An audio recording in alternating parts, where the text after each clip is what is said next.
Hello guys, so dahil hinatid namin sila madam doon sa naglaro ng pickleball guys, so dadaan muna tayo. Pauwi na kami and daan tayo dito sa bahay nila Bakang kasi tapos na ang kanyang veranda sa kanilang bahay at itong extended na outer kitchen nila guys. So we'll see kung nandito ba siya or natulog ba si Bakangkang. Mga kabakangkang, sirado ilang gitman. Bago ra ba ang ilahang pintura sa kanilang gate. Bago ang kanilang gate. Bago ang pintura. Ayo.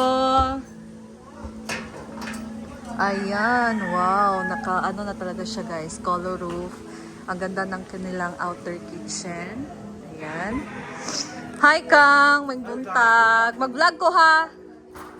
Ayan na guys ang kanilang veranda. Wow, may mga ay may mga halaman ang nilagay dito sa kanilang veranda.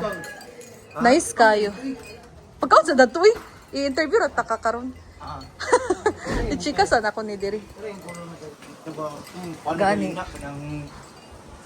Ganda ng tiles guys oh.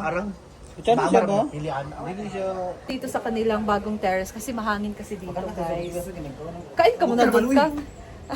So may mga couch na nilagay dito and ano pa. Samantala lang to dahil hindi pa ngayon tapos. Oo. So at least may natapos na, 'di ba? So yung ano nila, yung ceiling nila guys, naka-color roof na din. Grabe. So tatanungin natin ngayon si Bakang kung magkano yung naggasto niya dito sa kanyang pagpapagawa sa kanyang Actually, dito veranda. lang gumastos dito. Si Mama. Wait. So your mother is the Si Mama talaga siya ang nagkuhan dito kasi nakapaldo kasi siya. hala. Kuhan nila. So siya, sa kanya to, yung mga Ganyan. Ito, wala sa akin Metal yan. clad, metal ano, ganyan. So, dito, pero sa mga choices of kuan, tiles, ikaw na yung pumili. Siya rin. Pera niya. Pera niya, choice niya. So, wala kang binigay na Wala for kang binigay additional, ganyan. Gawin ko, wala ka tayong rock. Irma. Juice, ibalot, pasta. Oo. Wala sa kanya talaga itong project.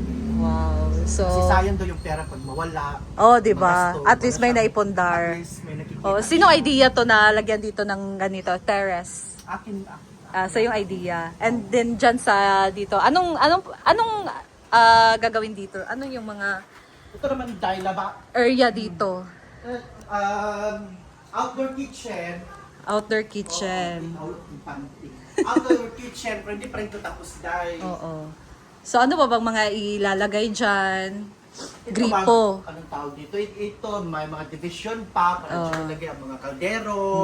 Tapos dito, lalagyan pa ng tiles, kalahati. Oo, Tapos, mesa, table, and chairs, para dito kakain so sa slash labas. labahan na din to. O outer kitchen lang siya. So i-transfer yung laundry area Outdoor nyo. kitchen lang. So Outdoor transfer kitchen. ang laundry area sa likod. Hindi, okay na yung... Ano doon? Kitchen din sa doon. washing na sa loob dyan. Oo. Kasi, pag tuyo naman pag lagyan mo lang sa pag Hay-hay na lang. try mo. So doon sa likod, ano nang mangyayari Yung doon? dirty kitchen, yun naman, gagawing Garden. tindahan. Sa tindahan. Oh, noon, pwede po. Mga tao. Oo. Paghapon may nagbabasketball dyan. Diba? Nice idea para Siguro. may business. Pag makapaldot. So, sinong idea din to? Sa'yo? Sa mama mo? Dito, ang outdoor kitchen. Akin din. Pero bongga. itong ganito sa kanya, pera niya siya masusunod. Ganaan, magaspuro ka. Gusto mo ng kulay. Ito, sobra kasi ito na tiles. O yung sanda namin ba? Oo. Pero hindi ko talaga bet. At least nakaano ba siya? Pupush na sayang hanggang sobra. So, ito yung ginawa ko. Kaya naman yapon siya. Tapos dito sa sahig kang, ano ba? Ito tatiles to. Tiles din niya. Grabe. Pero tsaka nadagay ko. Na-stop na ito kasi ubos lang, nagreklamo ng finance. So, ganito lang siya. Open lang siya dito. Open lang yan, pero pag makapaldo ulit si mother, Iko-close. kahoy lang kasi yan. Oo. So, palitan niya yan ng bakal. Hala, nice ka yung idea. So, dyan sa taas, lalagyan din ng grills. Ganun na din din. Bongga. Ayan, ang lawak dito guys, oh. Naging maluwag na ang kanilang outdoor kitchen. So, papalarin, matatapos din to soon, di ba? Makapaldo ulit. Hinay-hinay lang. Ganyan. So may daanan dyan sa likod. Ito madumi pa dahil.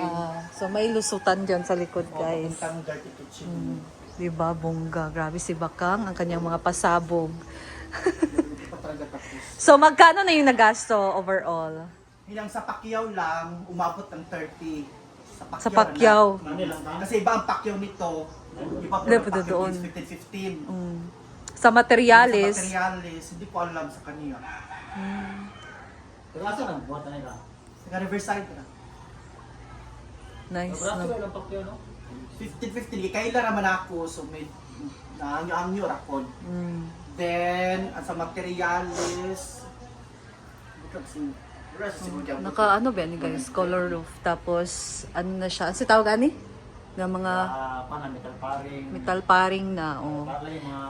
Kasi sa ngayon guys, hindi na talaga uso masyado yung kahoy. Mga ganito na, mga metal paring. Oo. Doon ka na sa tubular to eh. No, tubular. Oo. Dito ka na. Matagal pa. So yung iba nilalagyan nila ng pintura para hindi daw madaling mataya, magkalawang. Hindi yan madaling ano. Ha? Yung ano lang, Gilid-gilid, Gadian sa pan ba? langsang mga oo. Ayan. So bagong ano na din ang kanilang gate. So may table na dito nilabas. Kumakain pa ba si Bakang, guys? Madumi pa nga yun doon. So ang kanilang mga halaman naka-arrange na din dito. Kung kayo halaman. Oh, tsada may dagan halaman. O di ba guys, ang hangin dito, napaka-relaxing. So wala pang ilaw dito nilagay ka. Wala pa. Kasi ang gusto ko talaga paalkubahan ko ng dark. Ah, bongga. Ilaw. Nice kayo yung Kung ako lang, idea. ha, pero Oo. wala pa naman kasing budget. Tsada yung alkuba na katong murag cladding gyapon siya, di ba? Pang ganun ba? Oo. Ito una, batanawin mo siya ba? Kanang wala pa na yung ani kay piot. Oh, Pero pag nabuhatan na maduwag, hindi ko. naluwag na siya. Nice, nice kayo dito guys, Skin coat pa magtambay. yan. Skin coat, tapos pintura. So, bago yung bago mag-fiesta, paniguradong tapos na tong kanilang outer kitchen and oh, di ba, December pa. So, grabe ang mga paghahanda. Grabe ang paghanda. Malayo pang fiesta. Oo, Grabe pero pa. naghahanda na. May pintura ka sa mama sa... Yung mama. Sa siya ginagawa, may pintura na white. Pinunturahan niyan. Oo. Grabe. Bagang ba? Magigsita gyapon. Oo, sana makapaldo siya ulit. Oh, ayan guys. Diba? Mas maganda rin ito may veranda dahil kaya halimbawa may mga okasyon. Diba? No, Oo. para mahati-hati Oo. Hindi lahat nakaano sa loob. So, yung mga hindi, not VIP dito sa labas. Correct. Oh. At saka kagabi, tinambayan na nila mama to with Red Horse. Hala, nice Diba, kayo. chill-chill So, sila. mungga kayo. Ah. Ayan guys. So, yan talaga no, pag meron tayong pera, para hindi madaling maubos or may patutunguhan guys, mas maganda talaga na i-invest ka agad or para may ano remembrance ka paggawa mo ng bahay or mga ganito. O, diba? So, at least may masabi ka na, ito napundar ko sa pera ko. At least hindi na sayang. So, kanira. Kanila, ipod Kasi so, ang hangin dito kasi malapit sila sa dagat. So, mahangin talaga. Ayan. Thank you, Kang, for Yes, thank you having for us here. visiting City Amore. So, mag-picture muna kami, guys. Ayan, guys. Maganda talaga ang pag meron kang terrace, no? Kasi pag meron kang terrace, makakapagtambay ka anytime. Gusto mo mag-relax sa labas. So, kaya yung sa taas namin, sa bahay, di ba, naglagay talaga kami ng terrace para pag ano, gustong mag-chill, coffee. So, maganda talagang magtambay. Ayan. So, balik na kami ng farm, guys. And before kami uwi, bili muna ako ng aking lulutuin. Bili muna ako ng isang ingredients na wala doon, guys. Kasi hindi ako nakabili last time. And ngayon magluluto tayo para meron din tayong content. So, we're going na. Yan, guys. Thank you. Thank you for watching and I'll see you again in my next video. Bye!